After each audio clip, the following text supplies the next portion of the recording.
अस्सलाम वालेकुम, you are watching doctor Aamir Khalid. मैं उम्मीद करता हूं कि आप और आपकी फैमिली बखैर और आफियत होगी। आज जो हम डिस्कस करेंगे वो डिफरेंट टर्म्स हैं रिगार्डिंग कोरोना वायरस और उनकी अब्रीविएशन को हम डिस्कस करेंगे।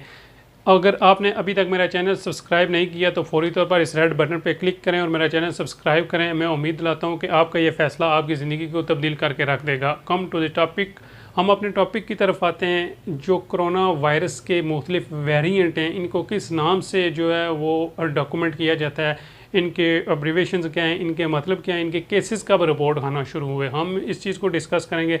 और सबसे पहले आते हैं जो इस वक्त वर्ल्ड पैंडेमिक बन चुकी है, शायद ही कोई दुनिया का मुल्क हो जो इससे मुतासर ना हुआ हो।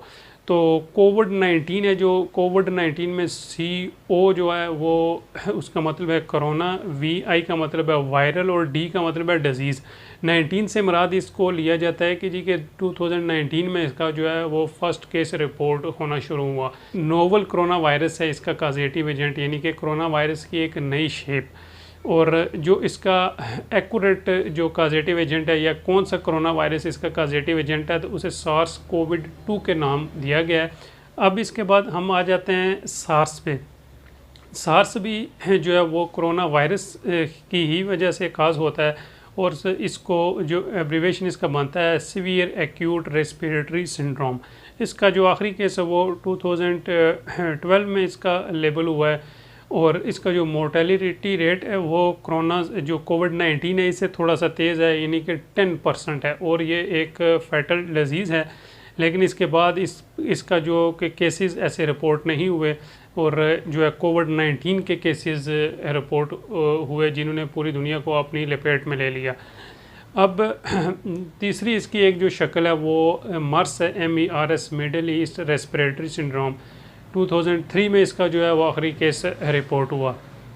अब इनके आपस में भी जो है वो डिफरेंस हैं, ऐसा इनकी जो अलामात मिलती जुलती हैं, लेकिन इनमें भी जो है आपस में एक डिफरेंस पाए जाते हैं इनकी अलामात में, इनके ट्रीटमेंट में भी किसी हद तक, और इनके जो मोड्स ऑफ ट्रांसमिशन हैं उनमें भी ये इनमें अच्छा खासा डिफरेंस पाया जाता है। हालांकि ये आपस में मिलती जुलती ही बीमारियां हैं और एक वायरल एजेंट की ही वजह से काज होती हैं।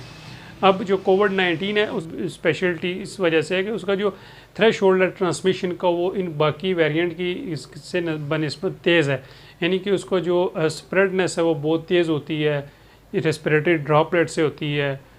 एक कोई मुतासरा बंदा खांस रहा है, छींक रहा है, उससे दूसरे बंदे को ये ट्रांसमिट हो जाता है। और प्लस इसका जो जोनोटिक ट्रांसमिशन भी अब तक सामने आया है और वो ज़्यादा ख़तरनाक है।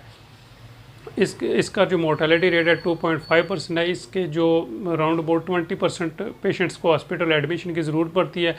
5% पेशेंट्स को जो है वेंटिलेटर या सांस की जो मसनूई सांस की ज़रूरत पेश आती है।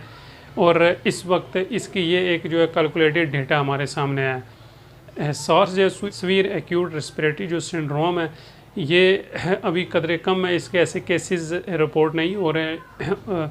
और जो मर्स है वो मिडल ईस्ट के जो कंट्रीज़ में उनमें आखिरी जो लास्ट केसेस हैं 2003 में उसके रिपोर्ट हुए हैं। अब जो कोविड-19 है इसको फर्दर डिवाइड किया है सिम्टोमेटिक एंड एसिम्टोमेटिक स्टेजेस।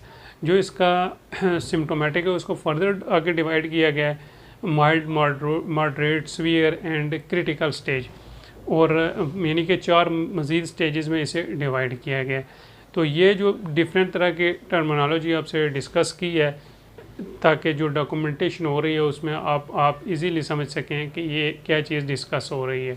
और कोरोना वायरस से जो बचाव का वायद अभी तक जो तरीका सामने आया वो हाथों को वॉश करना है मोर देन 20 सेकेंड्स, अपने आप को मास्क जो है उसको पहने रखें चेहरे पे ताकि आप इसे महफूज रहें और गैर ज़रूरी घर से बाहर ना निकलें। और अभी तक इसका जो है वो कोई सोर्स ऐसा डिक्लेयर नहीं हुआ है कि कहाँ से ये ओरिजिनेट हुआ है। डिफरेंट तरह की थ्योरीज चल रही है कि चमगादड़ों से हुआ है, मुख्तलिफ जो जानवरों से हुआ है, लेकिन अभी जो है इनका कोई पक्का सोर्स सामने नहीं आ सका। तो आप खुद भी महफूज रखें और अपनी फैमिली को भी महफूज रखें। उम्मीद है आज की वीडियो आपको पसंद आई होगी। Thank you for watching.